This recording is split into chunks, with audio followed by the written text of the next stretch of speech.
Buenos días, hermanos, que el Señor les bendiga.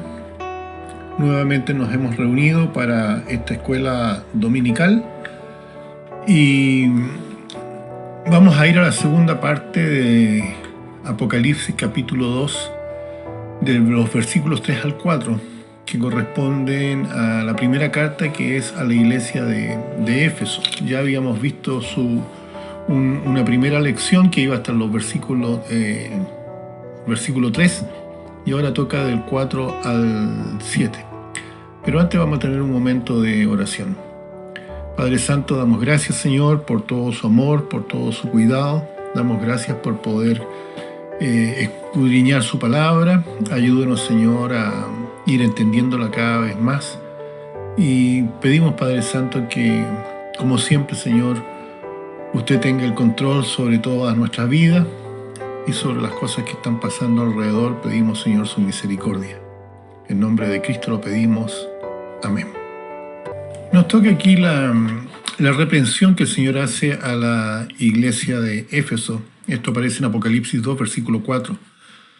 A pesar de todo lo positivo en esta iglesia, el Señor vio un peligro mortal que se introducía en sus actividades. El Señor les dice que habían dejado su primer amor. Algunos dicen que esto se refiere a ganar almas o alguna otra cosa, pero realmente se refiere a Cristo mismo. Aunque eran extremadamente fervientes, interiormente estaban fríos. Día tras día practicaban las rutinas correctas, decían y enseñaban las palabras y doctrinas correctas y verdaderas, oraban oraciones ortodoxas, digamos, en conformidad a la doctrina, y se enfriaban interiormente un poco cada día. No es sorprendente que Cristo los reprendiera, porque solamente Él podía ver este motivo interior. Ningún marido podría sentirse feliz por mucho tiempo con una esposa que realmente no lo ama. No importa la forma en que le prepare la comida o le haga las labores de la casa. Cristo no estaba contento con su esposa, reflejada en esta iglesia, por así decirlo. Ella era muy fría. Su servicio era una rutina de deber y responsabilidad en vez de ser producto de un amor profundo por Cristo mismo. Ellos tenían más interés en las cosas en lugar de tenerlo a Él como su Salvador. Siempre había sido una pauta en esta condición. Primero, un enfriamiento en el amor espiritual, luego el amor hacia Dios se reemplaza por un amor por las cosas del mundo, con el consiguiente compromiso y corrupción espiritual. Esto sigue por una salida de la fe y pérdida del testimonio espiritual. Vean, por ejemplo, 1 Juan 2:15, donde se nos dice: no améis al mundo ni las cosas que están en el mundo. Si alguno ama al mundo, el amor del Padre no está en él. Y en el capítulo 5, versículo 1 al 4, agrega: todo aquel que cree que Jesús es el Cristo es nacido de Dios, y todo aquel que ama al que engendró, ama también al que ha sido engendrado por él. En esto conocemos que amamos a los hijos de Dios, cuando amamos a Dios y guardamos sus mandamientos. Pues este es el amor a Dios, que guardemos sus mandamientos, y sus mandamientos no son gravosos. Porque todo lo que es nacido de Dios vence al mundo, y esta es la victoria que ha vencido al mundo, nuestra fe. ¿Quién es el que vence al mundo sino el que cree que Jesús es el Hijo de Dios?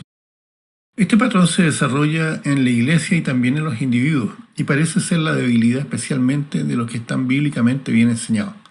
Ahora, yo no quisiera por ningún motivo sugerir que la enseñanza profunda de la palabra de Dios promueva la frialdad espiritual, pero cualquier estudio prolongado de la Biblia que no produce un gran amor por Cristo es inútil.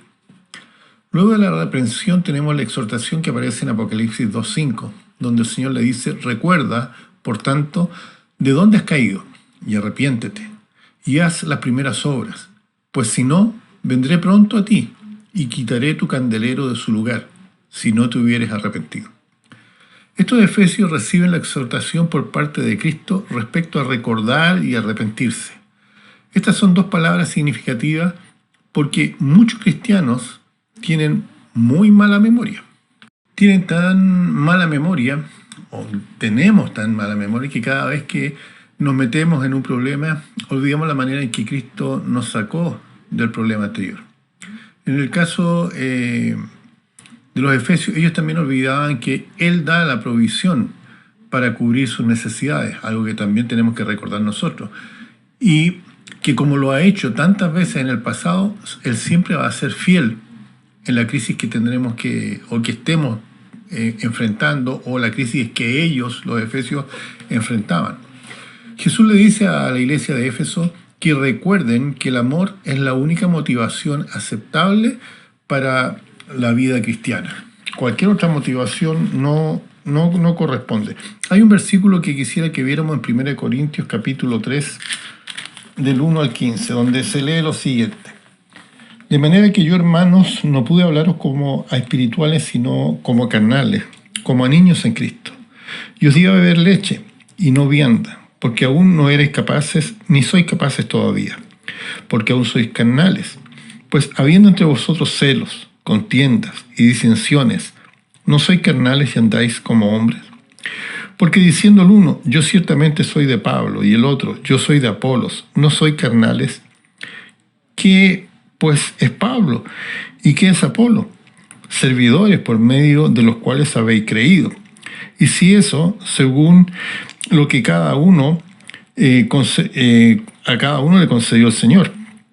Yo planté, Apolo regó, pero el crecimiento lo ha dado Dios. Así que ni el que planta es algo, ni el que riega, sino Dios que da el crecimiento. Y el que planta y el que riega son una misma cosa, aunque cada uno reciba su recompensa conforme a su labor.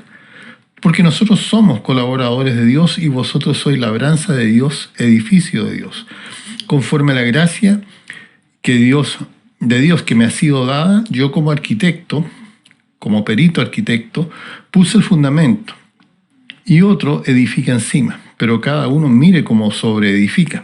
Porque nadie puede poner otro fundamento que el que está puesto, el cual es Jesucristo. Y si sobre este fundamento alguno edificare oro, plata, piedras preciosas, madera, heno, hojarasca, la obra de cada uno será manifiesta, porque el día la declarará, pues por el fuego será revelada, y la obra de cada uno, cual sea, el fuego la probará. Si permaneciere la obra de alguno que sobreedificó, recibirá recompensa. Si la obra de alguno se quemare, él sufrirá pérdida, si bien él mismo será salvo, aunque así como por fuego. Interesante porción de las Escrituras. Y por eso el Señor les pide que se arrepientan de realizar deberes cristianos sin amor y que se aparten de sus obras, volviéndose al amor que tuvieron cuando ese amor les llenaba de alegría por haberle conocido. El obstáculo principal siempre es el orgullo en nuestra vida, que nos previene o nos impide arrepentirnos delante de Dios, y a la vez es lo que Dios más odia. Fíjense en Proverbios 6, versículos 16 y 17. Veamos ahora la promesa. Todavía estamos en el versículo 5. La primera declaración aplica a las iglesias y a los individuos en estas iglesias. Se fijan que es el Espíritu Santo el que hace la obra en y por medio de la iglesia. Debemos oír su voz, y significa más que oír físicamente, sino escuchar, atender, obedecer, prestar atención. Y también hay que fijarse que la carta entera es una advertencia que se dirige a la iglesia, pero la promesa se dirige al individuo. Cada uno tiene que oír, tiene que escuchar y obedecer por sí mismo. La iglesia no puede hacer esto en lugar de los miembros. No se puede obedecer por otros. Cada uno tiene que hacerlo por sí mismo, y nadie puede tomar el lugar y ministerio que Dios tiene para uno. La única manera en que podemos vencer, dice la Biblia, es por la fe. Ahí ustedes tienen, por ejemplo, 1 de Juan 5, versículos 4 y 5, porque todo lo que es nacido de Dios vence al mundo, y esta es la victoria que ha vencido al mundo, nuestra fe. ¿Quién es el que vence al mundo sino el que cree que Jesús es el Hijo de Dios? Entonces, el vencedor es el que cree en Jesucristo como el Hijo de Dios y que Él ha recibido como Señor y Salvador personal. En el capítulo 21 veremos cuál es el significado de la promesa. Este árbol se vio por última vez en el huerto del Edén. ahora aparecerá en el cielo, el tercer cielo donde mora Dios, según Génesis 2:9, 2 de Corintios 12, del 1 al 4 y Apocalipsis 22, versículos 2 y 14. ¿Se fijan cómo debemos obedecer lo que Cristo dice a todas las iglesias, no solamente a una o dos? Este concepto sobre vencer es uno de los temas destacados del libro de Apocalipsis y no se refiere a una clase especial de cristianos, pero se supone que debe ser la actitud o actividad y experiencia normal de todos nosotros los creyentes.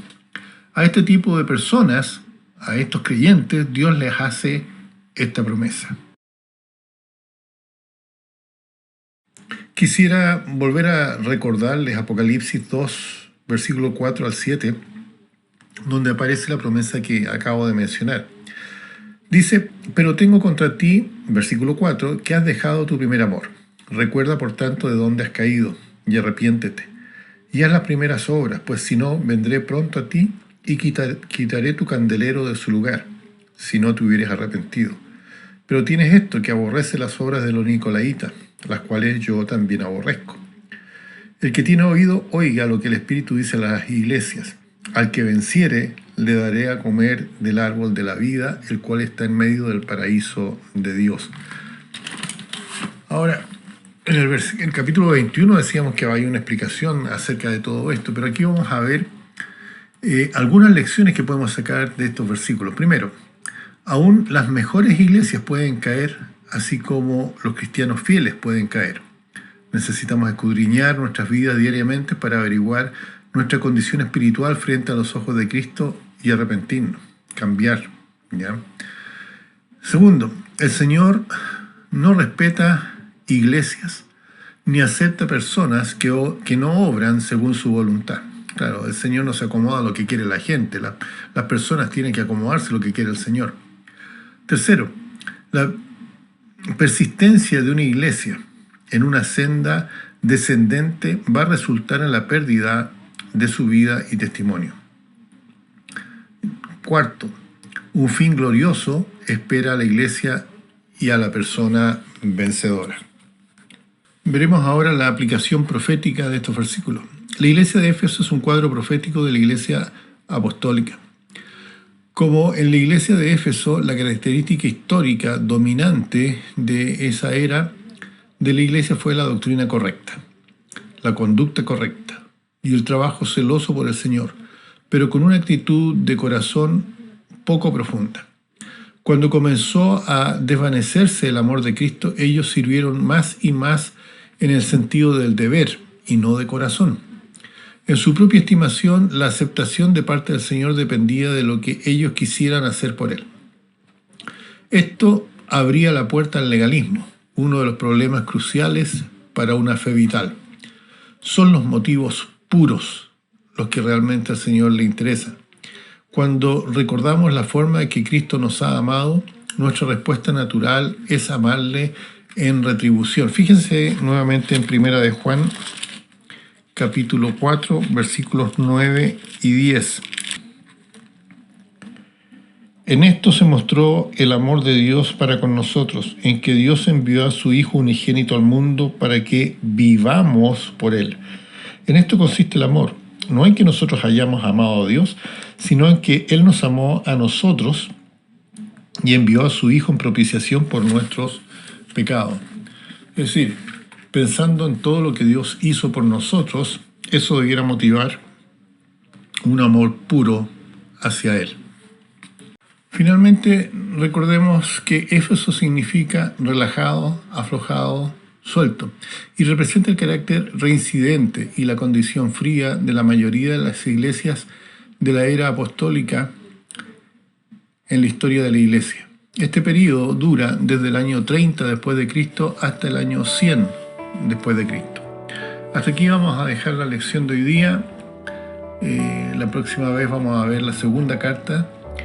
Y bueno, nuevamente les puedo decir que si tienen alguna duda, alguna pregunta, háganla al WhatsApp de la iglesia que aparece al final de la lección.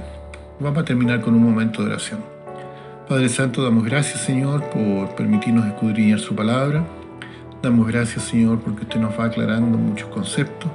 Ayúdanos, Señor, a tomar en cuenta las instrucciones que usted da a estas iglesias, Señor, y poderlas aplicar también a nuestra vida como miembros de la iglesia del día de hoy. No queremos ser miembros de la iglesia de la Odisea, queremos ser miembros de una iglesia como Smyrna o Filadelfia. Ayúdenos, Señor. Le pido que usted bendiga a mis hermanos y que realmente su misericordia podamos seguir viéndola en nuestras vidas. En sus manos dejamos nuestras vidas, Señor, y la de los nuestros. En nombre de Cristo. Amén. Que el Señor les bendiga, hermano.